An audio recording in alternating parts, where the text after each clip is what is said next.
तो स्वागत है आप सभी का हमारी कक्षा में। आज हम बात कर रहे हैं हजारी प्रसाद द्विवेदी जी द्वारा रचित एक ललित निबंध नाखून क्यों बढ़ते हैं। ये निबंध पूर्व में भी कई कई कक्षाओं में, स्कूली कक्षा में, स्कूली पाठ्यक्रम में भी शामिल किया जाता रहा है और ये एक बहुत अच्छा संदेश देने वाला एक निबंध है। हजारी प्रसाद द्विवेदी जी की खासियत ये है कि वो वैचारिक निबंध तो लिखते ही हैं, लेकिन ललित निबंध भी लिखते हैं। तो नाखून क्यों बढ़ते हैं उनका एक ललित निबंध है। अब आपका प्रश्न ये हो सकता है कि सर ललित निबंध क्या होता है। तो ललित निबंध वो निबंध होते हैं जिनमें बुद्धि के साथ साथ हृदय पक्ष का भी समन्वय किया गया होता है। तो बुद्धि के साथ साथ हृदय पक्ष, इसका मतलब है विचार तो होता है, साथ ही भाव भी होता है। ठीक है। सामान्यतः निबंध के बारे में कहा जाता है कि वो विचार प्रधान होता है, बुद्धि प्रधान होता है, तर्क प्रधान होता है। तो जो ललित निबंध होते हैं उनमें बुद्धि के साथ हृदय का सामंजस्य होता है, विचारों के साथ भावों का सामंजस्य होता है और तर्क के साथ संवेदना का सामंजस्य होता है। ठीक है। तो यूं भी कहा जा सकता है कि जो निबंध होते हैं, जो विचार प्रधान निबंध होते हैं, वो थोड़े बोझिल होते हैं, लेकिन जो ललित निबंध होते हैं वो थोड़े रोचक होते हैं। तो ये कुछ अंतर हैं जो ललित निबंध और विचार प्रधान निबंध में किए जा सकते हैं। तो हजारी प्रसाद द्विवेदी जी की एक खासियत है, चाहे उनके निबंध हो अशोक का वृक्ष, कुटज और शिरीष के फूल, ये जो इनके निबंध हैं, और उसी क्रम में नाखून क्यों बढ़ते हैं, ये सारे निबंध इनके ललित निबंध की श्रेणी में आते हैं। उनमें ऐसा लगता है कि लेखक जो है वो केवल कोई उपदेश नहीं देना चाह रहा है, बल्कि अपने हृदय के भावों को भी विचारों के साथ इस तरह गूंथ कर प्रस्तुत करता है कि लोग, पढ़ने वाले जो पाठक हैं, वह भी एक भाव सरिता में डुबकी लगा जाते हैं या भाव की सरिता में बह जाते हैं। तो इस तरह के जो निबंध होते हैं जो हमारे भावों को भी प्रेरित करते हैं, ऐसे निबंधों को ललित निबंध कहा जाता है। नाखून क्यों बढ़ते हैं उसमें से एक महत्वपूर्ण निबंध है। आचार्य हजारी प्रसाद द्विवेदी हिंदी के मूर्धन्य विद्वान माने जाते हैं। इतिहास और संस्कृति, भारत का इतिहास और भारत की संस्कृति के ये गंभीर अध्येता माने जाते हैं। और साथ ही साथ अगर हम बात करें इनके उपन्यासों की, और इनके जो उपन्यास हैं, चाहे वो बाणभट्ट की आत्मकथा हो, अनाम दास का पोथा हो, है ना, अथरेह को आख्यान हो, तो इस तरह के जो इनके उपन्यास हैं उनमें भी इन्होंने ऐतिहासिक पृष्ठभूमि में भारत की जो प्राचीन गौरवशाली संस्कृति है उसको, उसके जो सूत्र हैं, उसकी जो श्रेष्ठ तत्व हैं, उनको खोज करके अपने पाठकों के सामने लाने का प्रयास इन्होंने अपने नाट उपन्यासों में किया है। हजारी प्रसाद द्विवेदी मूलतः एक निबंधकार और आलोचक हैं, उपन्यासकार के रूप में भी हमारे सामने आते हैं। ठीक है। और इनका जो अध्ययन है वो बहुत गहरा है। तो अगर आप इनका कोई भी निबंध पढ़ेंगे तो आप ये महसूस करेंगे कि ये इतिहास की कई कई बातों को, साहित्य की कई कई बातों को, संस्कृत काव्यशास्त्र की कई कई बातों को ये निकाल करके लाते हैं, प्राचीन आख्यानों में से, पुराणों में से, ग्रंथों में से, शास्त्रों में से, और उनको सरल हिंदी में इस तरह से प्रस्तुत करते हैं कि हम ये समझ पाते हैं कि हम आज जहाँ हैं उसके पीछे हमारे जो भारत की जो गौरवशाली संस्कृति है वह किस तरह से प्रभावी है। तो आचार्य हजारी प्रसाद द्विवेदी जी का ये जो ललित निबंध है नाखून क्यों बढ़ते हैं, ये भी एक प्राचीन हमारे भारत का जो विचार है, भारत की जो संस्कृति रही है, उसको लेकर के आज हमारे जीवन में जिस तरह से बदलाव हो रहे हैं और मनुष्यता जैसे जैसे खत्म होती चली जा रही है, उसके संबंध में एक अच्छा संदेश हमें देते हैं। तो हमारे किसी विद्यार्थी से हम बातचीत कर लेते हैं, उन्होंने जिन्होंने ये निबंध पढ़ा है वो थोड़ा सा इस निबंध के बारे में बताएं, उसके बाद हम थोड़ी सी इस पर चर्चा करेंगे, इसकी समीक्षा करेंगे। तो रजनदीप कौर हमारे बीच में है, उनसे पूछ लेते हैं कि उन्होंने इस निबंध में क्या पढ़ा है। जी सर। जैसा कि आप सभी जानते हैं कि ये एक ललित निबंध है हजारी प्रसाद द्विवेदी जी का। और सर इसमें ना इस कहानी की शुरुआत, हम्म। इस सर इस निबंध की कहानी की शुरुआत एक कहानी से होती है, हाँ ऐसा कह सकते हैं। हाँ सर, हाँ जी सर। जी। ये जब ना द्विवेदी जी की पुत्री उनसे पूछती है कि नाखून क्यों बढ़ते हैं, हम्म। तो उनके पिता उन्हें बताते हैं कि लेखक ने मतलब स्पष्ट कहते हैं कि नाखून मनुष्य की पशुता के सूचक है, हम्म। क्योंकि मनुष्य जब जंगली था तो नाखून उसकी जीवन रक्षा में सहायक थे। वह हम्म। अस्त्रों की तरह इनका उपयोग करता था हम्म। और दांत होते हुए भी वह नाखूनों से अधिक काम लेता था। हम्म। और जब संक्षेप में किसी से बताना है ना, संक्षेप में बताना है। जी। हाँ जी सर, जब किसी से संघर्ष वगैरह करता था तो सर तब भी वो नाखूनों का यूज लेता था, मतलब इस्तेमाल करता था। हम्म। और नाखून मानव जीवन के ना प्राथमिक जीवन का एक इतिहास है। हम्म। और होता है। और अब ये नाखून की जो सर अब मनुष्य ने अनेक हथियार ढूंढ लिए हैं। नाखून के पश्चात उसने पत्थर, ढेले और पेड़ की ढाल को आत्मरक्षा के लिए खोज निकाला था पहले। हम्म। फिर अब उसने बढ़ते बढ़ते नाखून पीछे छूट गए। बंदूकें, कारतूते, तोप, बम, ये सर ये सभी चीजों का यूज लिया है, हम्म। मनुष्य ने इस्तेमाल लिया। एटम बम भी बना ली उसने। हाँ सर। पिछले दिनों हम हिरोशिमा यहाँ जो कविता पढ़ रहे थे, हिरोशिमा, उसमें भी एटम बम की बात आई थी, और वो उसमें भी ये बताया गया था कि एटम बम से मनुष्यता किस तरह समाप्त हो जाती है। हम्म। बताएं, आगे बताएं। और इसमें नाखून का इसमें ये भी बताया है कि नाखून का बढ़ाना मानव की सहज वृत्ति होती है। बढ़ना। जैसे कि हाँ, बढ़ना, जैसे कि केश का बढ़ना, दांत का दोबारा उगना और पलकों का गिरना आदि सभी क्रियाएं स्वाभाविक रूप से होती हैं। हम्म। और हजारी प्रसाद द्विवेदी जी ने इसमें एक सर इंडिपेंडेंस शब्द का भी यूज लिया है, हम्म। जो कि मौलिकता पूर्वक प्रकाश डाला है इस पे। हम्म।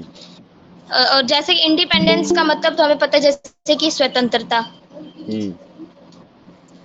और उन्होंने अंत में कहा है कि लेखक ने अंत में जो अपनी आशा व्यक्त की है, वो हम्म। नाखूनों का बढ़ना बंद हो जाएगा, अर्थात मतलब कि उन्होंने उन्होंने यह कहा है कि आने वाले समय में ऐसा होगा कि नाखून नाखून बढ़ना बंद हो जाएंगे। और हम्म। मनुष्य के जो अनावश्यक अंग है, जैसे कि मैंने आगे बताया था कि पलकों का झड़ना, दांतों का दोबारा से उगना, ये सभी जो क्रियाएं हैं ये बंद हो जाएंगी, जैसे कि मनुष्य की पूंछ जैसे कि झड़ गई है उसी तरह। हम्म। इस कहानी में यही बताया गया है सर। जी, चलिए, बहुत बहुत धन्यवाद। अपना माइक बंद कर लीजिए, हम थोड़ी सी चर्चा कर लेते हैं। तो जी सर। हम्म, माइक बंद कर लीजिए, धन्यवाद। सर एक मिनट म्यूट। ठीक है। तो रजनदीप कौर ने बहुत अच्छे से बताया कि ये जो निबंध है वो किस तरह से आगे बढ़ता है और क्या संदेश देता है। और पीछे इन्होंने एक बात कही कि नाखून बढ़ना बंद हो जाएंगे, ऐसी वो कल्पना करते हैं कि हो सकता है किसी दिन नाखून बढ़ना बंद हो जाए। वो ऐसा क्यों कह रहे हैं? वो ऐसा इसलिए कह रहे हैं क्योंकि ऐसा कहा जाता है कि मनुष्य के जो पूर्वज थे वो बंदर थे, और बंदरों की पूंछ हुआ करती थी। और जब मनुष्य पेड़ पर रहा करता था, मतलब वानर रूप में जब वो रहा करता था, उसके पूर्वज जब पेड़ पर रहा करते थे तो उसकी पूंछ से बड़ा काम लिया करता था, जैसे कि आजकल बंदर और लंगूर अपनी पूंछ से बड़ा काम लेते हैं। लेकिन धीरे धीरे आप देखें, पिछले दिनों हमारे महाविद्यालय में एक सेमिनार भी हुई थी जिसमें बताया गया था कि पूंछ वाले जो बंदर थे उनसे विकसित होकर के एप्स आए, जिनकी पूंछ नहीं थी, और वो एप्स विकसित होकर के मनुष्य बने, और मनुष्य में भी उस पूंछ का कोई अस्तित्व नहीं है अभी भी। अगर आप देखें, थोड़ा सा विज्ञान की तरफ जाएं, विज्ञान की कोई पाठ्यक्रम की किताब पढ़ें आप बायोलॉजी की, तो वहां आप देखेंगे कि एक कॉसेक्स नाम की एक हड्डी हमारे रीढ़ के निचले हिस्से में आज भी है, जो इस बात का संकेत है कि कभी मनुष्य की या उसके पूर्वजों की पूंछ रहा करती थी।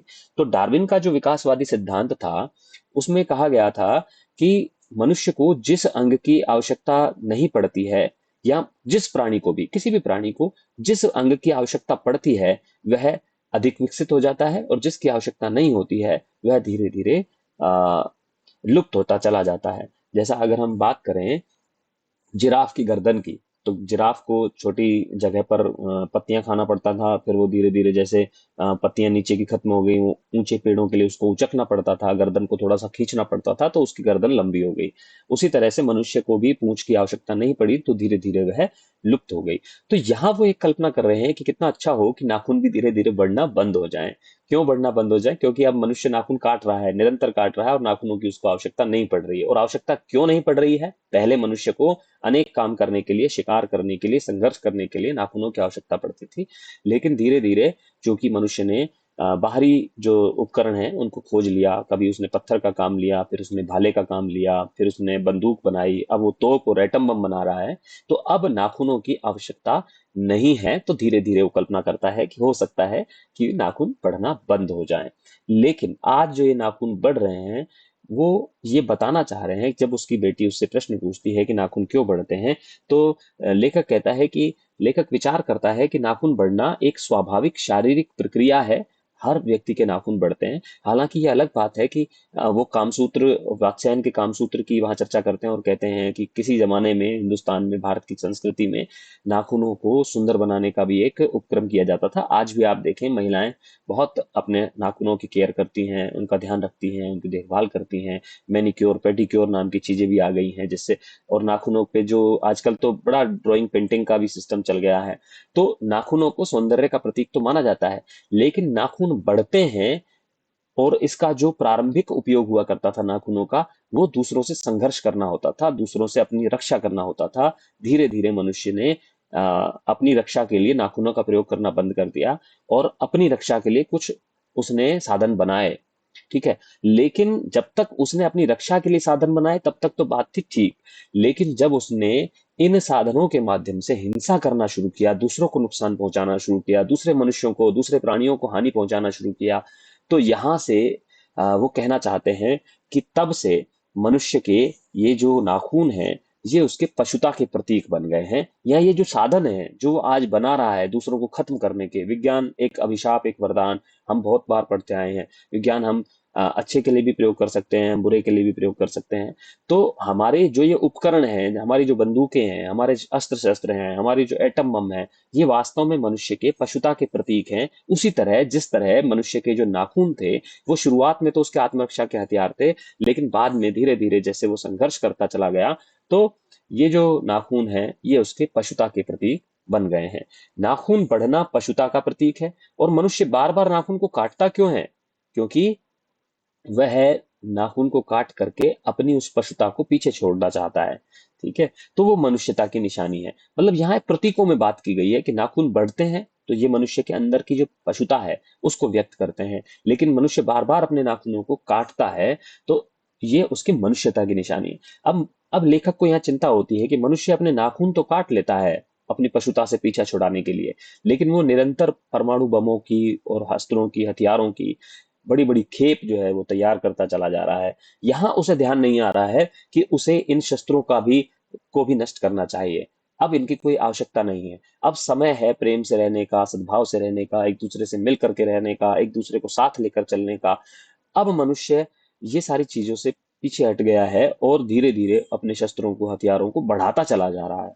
तो इसका मतलब है कि मनुष्य की पशुता अभी समाप्त नहीं हुई है। नाखून काट लेने भर से मनुष्य की पशुता नष्ट नहीं होगी। मनुष्य की पशुता तब नष्ट होगी जब मनुष्य दूसरों के प्रति करुणा का भाव रखेगा, दया का भाव रखेगा, प्रेम का, सद्भाव का भाव रखेगा, और किसी भी प्रकार किसी मनुष्य को हानि नहीं पहुंचाएगा, उसके सुख में सुखी होगा, उसके दुख में दुखी होगा। यही मनुष्यता की कसौटी है और यही मनुष्य के विकसित होने का और समृद्ध होने का प्रतीक है। मनुष्य का जो हथियारों का जखीरा है वो मनुष्य की विकास का प्रतीक नहीं हो सकता है, ये कहना है वो चाह रहे हैं। देखिए, अस्त्र शस्त्र बढ़ाते जाने की प्रवृत्ति पशुता की ओर संकेत करती है। और जो मनुष्य के अंदर की जो हिंसा है ये भी ये बताती है कि मनुष्य अभी तक पशु है। ठीक है। मनुष्य सबसे समझदार पशु है, ये बात आप स्वीकार कर लीजिए कि मनुष्य भी एक पशु है। ठीक है।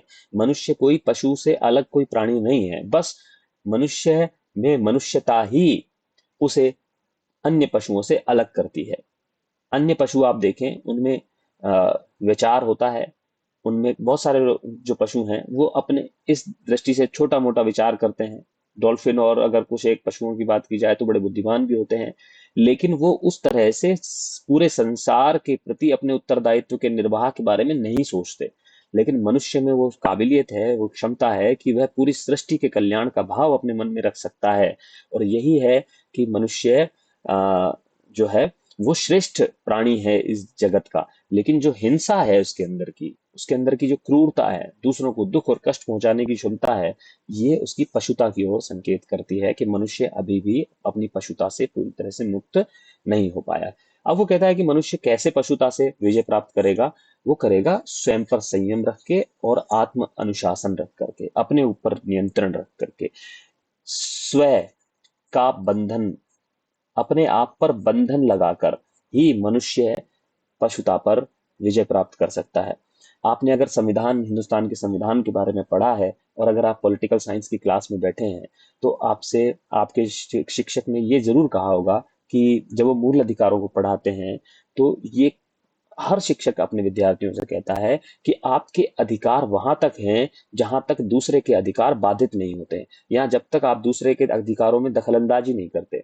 मान लीजिए कि रात को अ, आप आपकी आपको शादी में डीजे बजाना है, ठीक है, ये आपका अधिकार है, आपको आनंद लेना है, लेकिन इससे दूसरे के अधिकार बाधित होते हैं। कैसे होते हैं? मान लीजिए किसी की परीक्षा है, उसे भी तो एक शांत वातावरण चाहिए, उसका अधिकार है शांत वातावरण प्राप्त करना।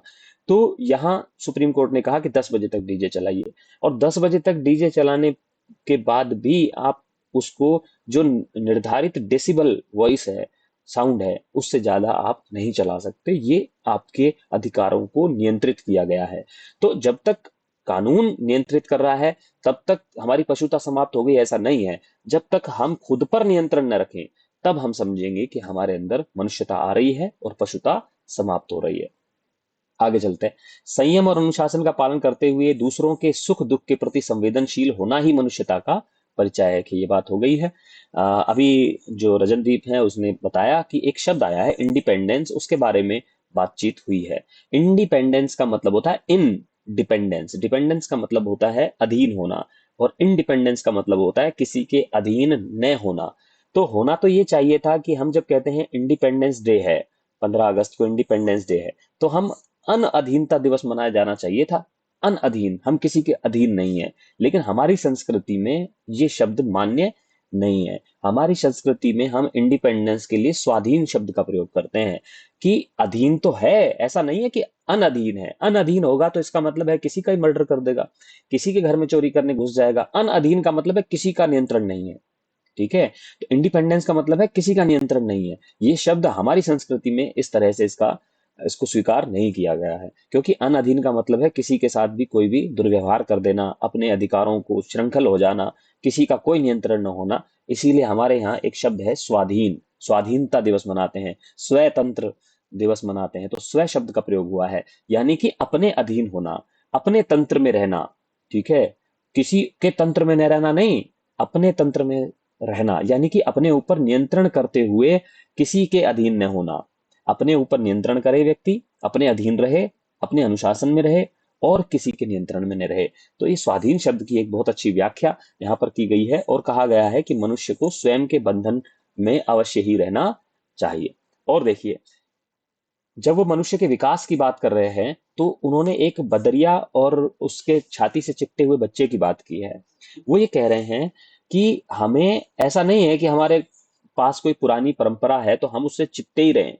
कोई जरूरी नहीं है कि हमारी कोई परंपरा बहुत अच्छी हो। जैसे कन्या भ्रूण हत्या बहुत पीछे से चली आ रही है, आप कह सकते हैं कि साहब हमारे तो कन्या भ्रूण हत्या की परंपरा है, या हमारे तो मृत्यु भोज की परंपरा है, हमारे तो दहेज प्रथा की परंपरा है, हमारे तो बाल विवाह की परंपरा है। तो ये पुरानी परंपराएं हैं, और कोई जरूरी नहीं है कि हम ये कहें कि हमारी परंपरा है इसलिए हम भी उसे माने। जो नया अच्छा है हमें उसे स्वीकार करना चाहिए, पुराने में जो गलत हुआ उसे हमें स्वीकार नहीं करना चाहिए। पुराने में जो अच्छे हैं उनको हमें ग्रहण करना चाहिए, नए में जो बुरे हैं उन्हें भी स्वीकार नहीं करना चाहिए। नए में तो बहुत बुराइयां हैं। नए में बुराइयां हैं कि गुरु जी के साथ विद्यार्थियों के जो संबंध हैं वो आप देखें, अब उतने गहन नहीं है, उतने आदर के और श्रद्धा के नहीं रहे हैं। तो इसका मतलब ये नहीं है कि हम ये स्वीकार कर लें कि अब तो नया जमाना आ गया, अब तो गुरुजी हमारे नौकर हैं, हमारे तनख्वाह, हमारे पैसों से गुरुजी को तनख्वाह मिलती है। तो ये बात ठीक नहीं है, क्योंकि हमारी जो संस्कृति में कुछ अच्छे तत्व हैं, पुराने तत्व हैं, हमें उन्हें स्वीकार करना चाहिए। लेकिन कुछ ऐसे तत्व हैं जो हमारी तर्क बुद्धि कहती है कि ये ठीक तत्व नहीं है, पुराने तत्व हैं लेकिन ठीक नहीं है, अंधविश्वास तरह तरह के हैं, उन्हें हमें स्वीकार नहीं करना चाहिए। कुछ नई अच्छी बातें हैं तो उन्हें स्वीकार कर लेना चाहिए, कुछ पुरानी अच्छी बातें हैं उन्हें स्वीकार कर लेना चाहिए, कुछ नई बुरी बातें हैं और कुछ पुरानी बुरी बातें हैं उनको हमें छोड़ देना चाहिए। केवल जो मनुष्यता के लिए उपयुक्त हो, उपयोगी हो, उसका चयन हमें करना चाहिए। आगे चल करके वो महात्मा बुद्ध और महात्मा गांधी की भी बात करते हैं। महात्मा गांधी का नाम नहीं लेते हैं और गांधी की जगह पर वो कहते हैं बूढ़ा, एक बूढ़ा आदमी। ठीक है। वो बूढ़े आदमी का जिक्र करते हैं, नाम नहीं लेते हैं, लेकिन जब वो बताते हैं गांधी के बारे में और उस बूढ़े आदमी के बारे में, तो आपके मन में सहज ही पता चल जाता है आपको कि वो गांधी जी के बारे में बात कर रहे हैं। वो कहते हैं कि गांधी जी ने सत्य और अहिंसा का संदेश दिया, अपने भीतर झांकने का उन्होंने कहा कि बाहर की जगत को मत देखो, अपने भीतर झांको कि हमारे अंदर क्या बुराइयां हैं, हमें उन बुराइयों को बाहर निकालना है। लेकिन उसे किसी ने गोली मार दी। तो गोली मारने वाले के पास जो था वो पाशविक प्रवृत्ति थी, वो पशुता थी जिसने गोली मार दी। गोली मारना पशुता है, ठीक है। और दूसरे के प्रति करुणा भाव रखना, दूसरे के प्रति मैत्री प्रेम दया भाव रखना, ये मनुष्यता है। तो यहाँ एक बहुत अच्छे उदाहरण से उन्होंने मनुष्यता और पशुता में अंतर बताने का प्रयास किया है।